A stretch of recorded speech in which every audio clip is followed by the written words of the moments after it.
Here is a beautiful image of Alex Gleason's 1892 New Standard Map of the World that was on projection at Modern College in Blackheath, England.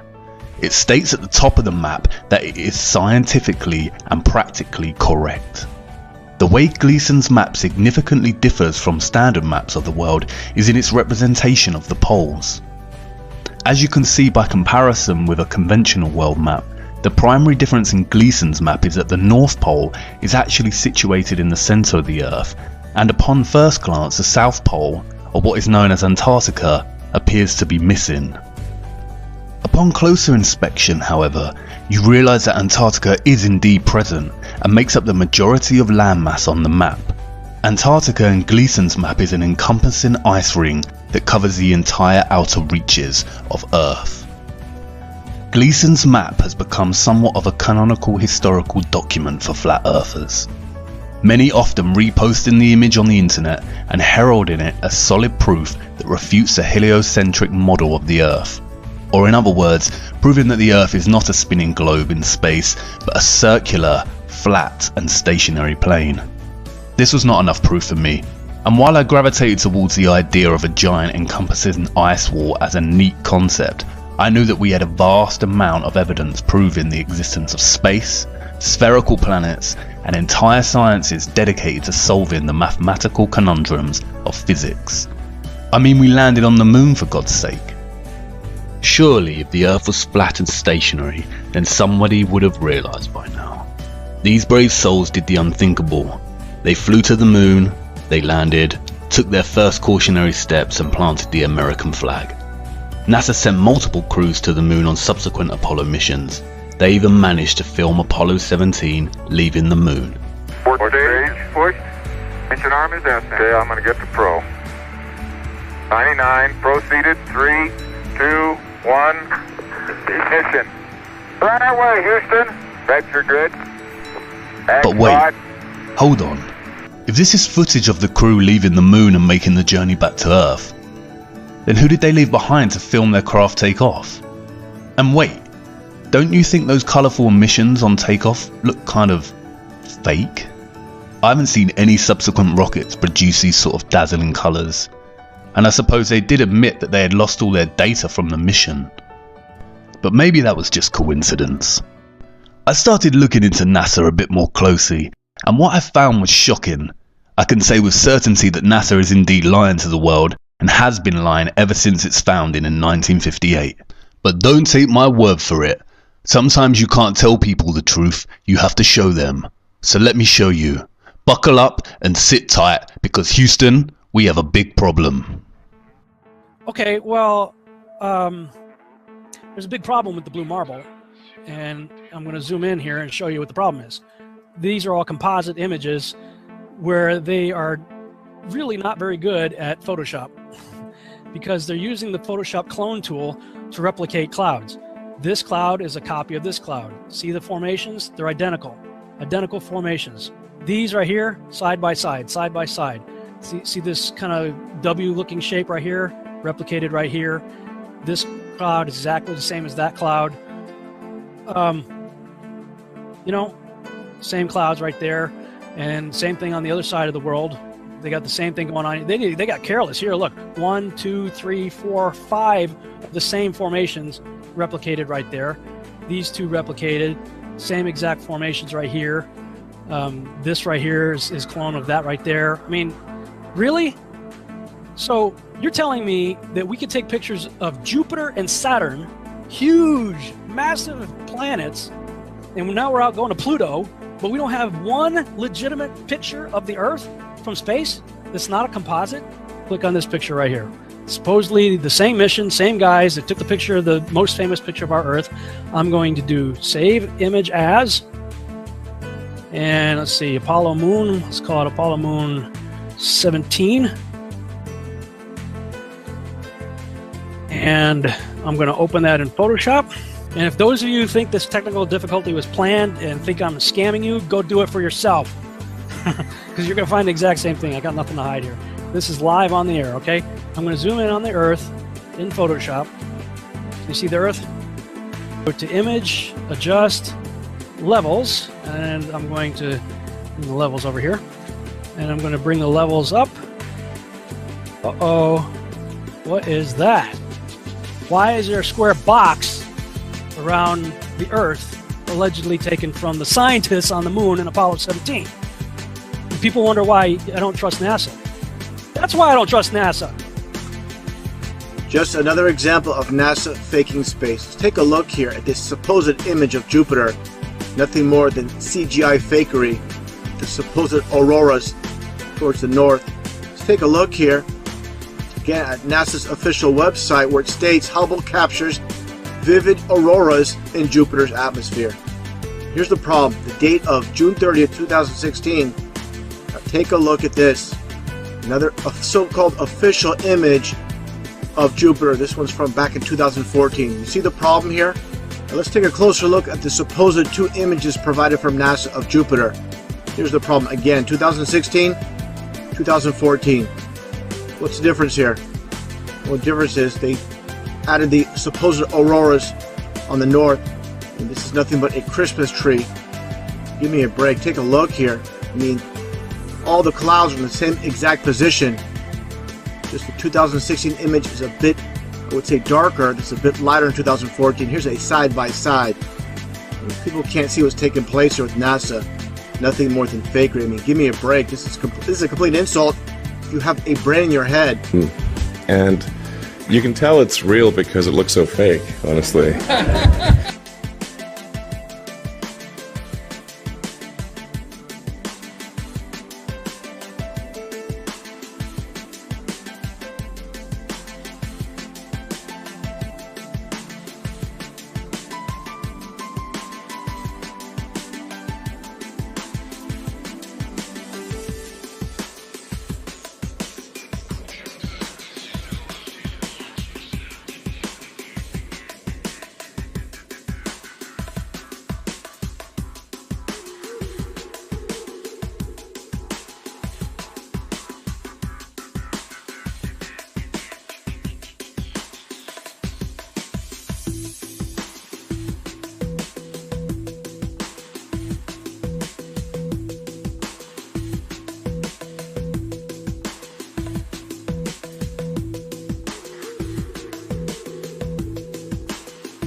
It became instantly clear how they do it. And it's just video game technology. Now, if you're part of the Geek Squad or the techie crowd, well, then you already know about this technology. And so let's get to the video that caught my attention, and you will see the same things that I saw. Let's watch. We have to introduce the concept of freefall. So let's use this model of the Earth. And let's enlist the help of a friend, Taxi. You might know her.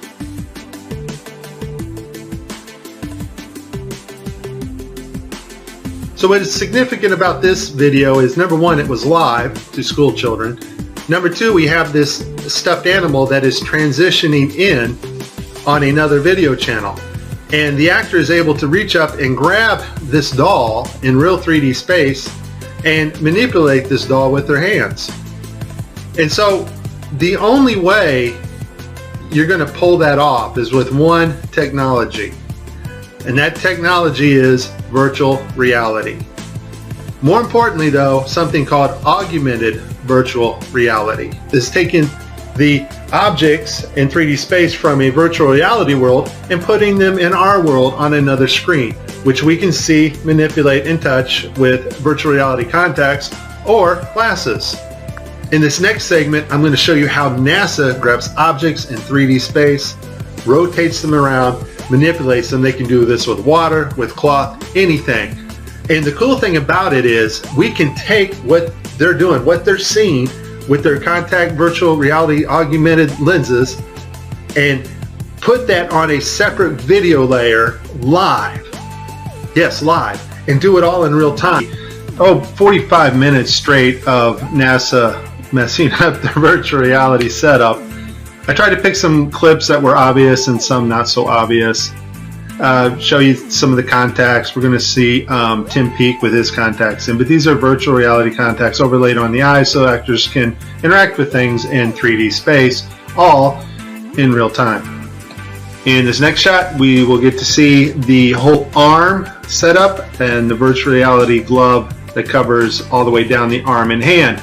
This allows the software to broadcast what we see video-wise as his arm in a shirt sleeve. Okay, I have a lot of Tim Peake screw-ups, but this one here, the system glitches. The software does not track his hand properly, and Tim slips his hand underneath his other fingers, which is tightly holding onto the mic, which would be impossible. I don't think this is Tim's fault. Normally, Tim always moves his other fingers up while he slides his hand under. I just think the system didn't respond to his movements here. It's virtual reality. They're wearing augmented contact lenses so that they can interact with these 3D objects. Now, in this scene, the guy on the left in the green shirt, he thinks he sees an object in 3D space that's being broadcast to him. So he grabs it and he puts it off to the side. He's looking straight ahead because he's looking at an object rotating in front of him, but the video channel is down that is supposed to show the viewers what we're supposed to see, and so we don't actually get to see the object that he is seeing. And I would just sum this up as a very terrible, bad, horrible day for NASA doing live feeds.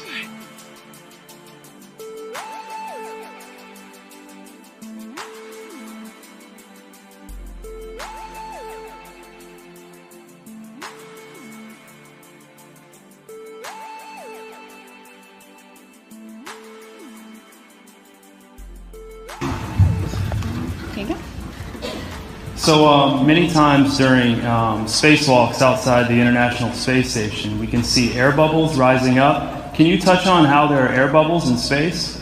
Can you be more specific? Air bubbles? So yeah, like a lot of times during the footage, the NASA footage, you can see bubbles coming up out of the helmets or kind of from underneath you. How do you explain bubbles in space? Yeah, I'm not sure exactly what you're talking about. Now sometimes you get water in the helmet, and it's either from sweat or from the cooling garments. And in some of my spacewalks, I had like water in the helmet. Not like I was going to drown in the helmet, but just little bits of water probably came from sweat. Often on the outside of the space station, you'll liberate little pieces of, it's a really harsh environment out there, and the outside of the space station gets beat up pretty good. And sometimes, you'll see just little flecks of paint or something that you might have disrupted floating away from the suit. And, that's generally what that is. I've never seen any kind of air bubble anywhere. Yeah. Could it be that you're filming in an underwater pool and you're not really out there?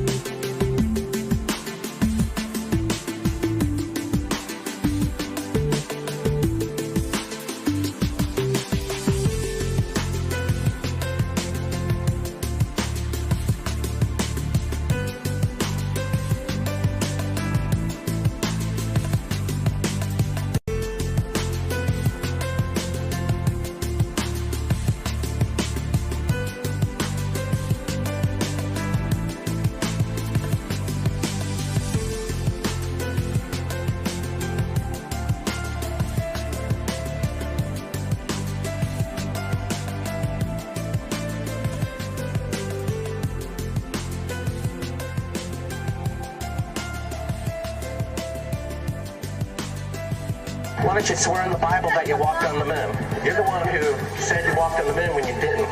Calling the kettle black, if you ever thought of it. Saying I misrepresented myself. Away from me. You're a coward and a liar and a thief.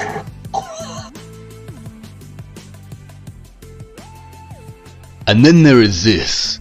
Official NASA research into the dynamics of an aircraft that would function over a flat and non-rotating Earth. A flat and non-rotating Earth. A flat and non-rotating Earth. What?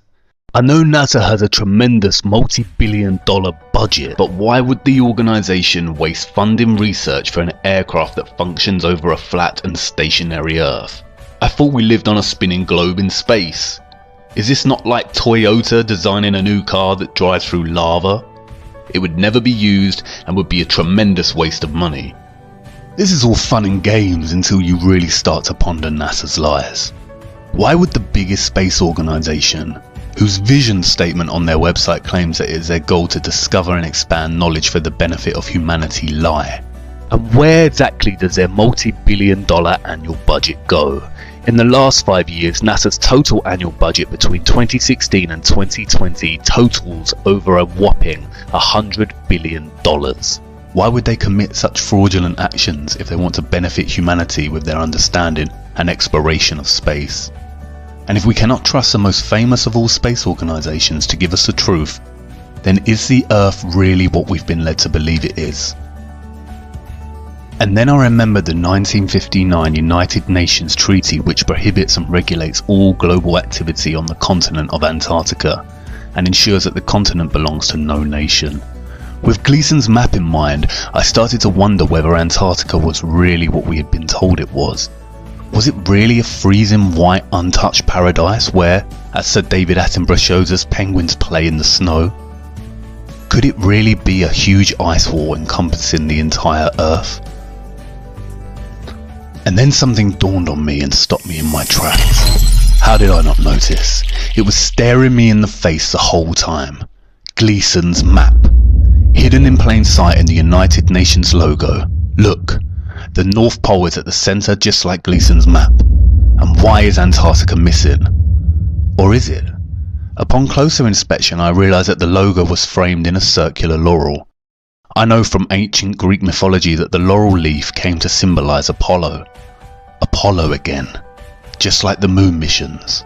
In ancient Rome the laurel was not permitted for profane uses, and lighting it at the fires of the altar was strictly forbidden. And I knew from the treaty that the UN had strictly forbidden Antarctica from being explored and exploited. Was there a message in this? I started digging, and then I realised that not only did the United Nations have this logo, but also the International Maritime Organization, the International Civil Aviation Organization, and the World Health Organization. The Maritime Organization polices the seas, and the Aviation Organization polices the skies. The World Health Organization controls all health and disease communications and guidance for the world, much like it has during the COVID-19 pandemic. Did the UN's military really police Antarctica with the maritime and aviation, or is it just an arbitrary treaty honouring the last unspoiled place on Earth?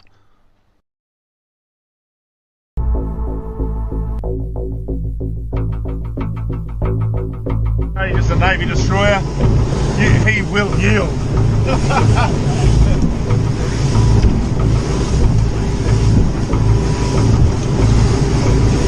He'll be thinking, that cheeky better not cross my bow. Yeah. Stop, Josh. They take it seriously. What did they say? You got to yield. You can't just fucking. They think you're going to charge them. We don't know for sure, but they did say something to us. No, they did. They thought. They come back last call. Yeah, fucking talk to them. Actually going around. He's turning. Stop. He's turning. He is actually turning. He said about the ship yesterday. No, he is turning. Fucking hell, what have we done now? It's turning, Josh. Just sit still. He's slowed down, has he? Yeah, he's really slowed down. Not that we were in trouble. What for? It's coming to us. It is coming to us. He's got the shits because... This is Warship Hobart, channel 16, over. 16. Yeah. Exclusion area, please report your intentions. Fishing? Who the fuck's that? We're heading to the shelf to go... Just say we're out fishing, heading out fishing. No, we're just heading out fishing. Get the dinghies out, boys. They get the Warship Hobart, you are operating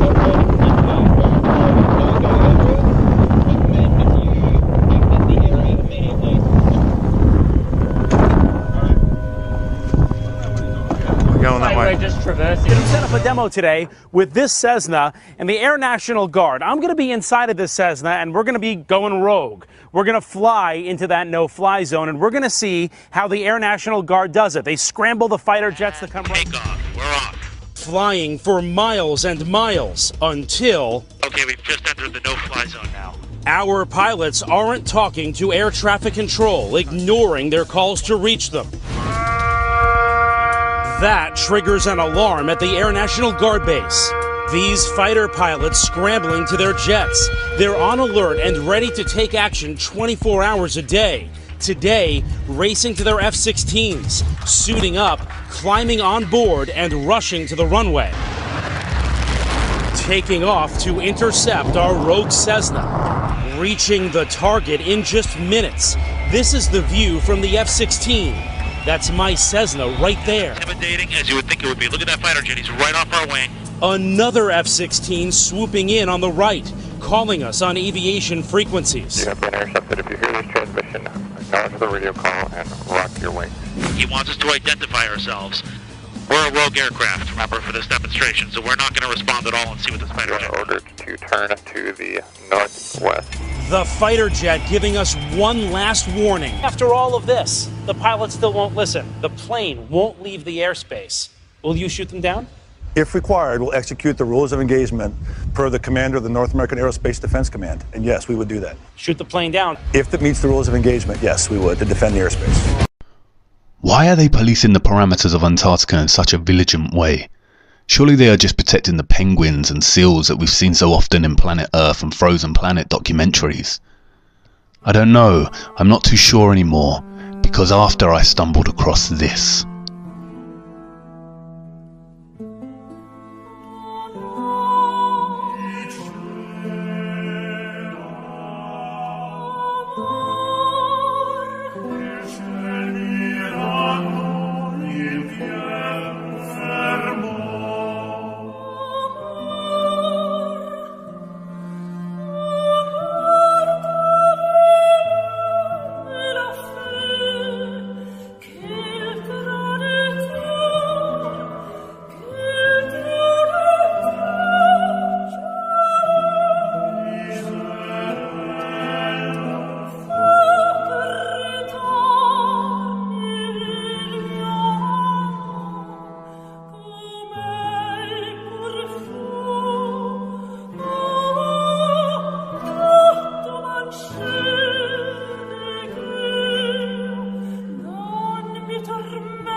A giant ice wall, stretching for what seems to be hundreds and hundreds of miles. I don't know about you, but I find this footage deeply disturbing. With NASA's lies in mind and that great ice wall looming in the distance, I began to experience what some call cognitive dissonance. I went into denial. Of course none of this could be true, and of course our Earth is a spinning globe as we've been taught throughout our lives. It's one thing NASA lying, but are all the professors and scientists lying too? Is the National Geographic Channel lying? And what about Newton, Einstein, Hawking and Attenborough? Are they lying too? It's a complicated answer, and I will do my best to show you the truth. But before we look at the gatekeepers of knowledge and the trusted voices of our world, I need to show you more of our Earth. I don't want to lose you just yet. Come with me to part 3, where we will explore a few ways our Earth could work as a flat and stationary plane.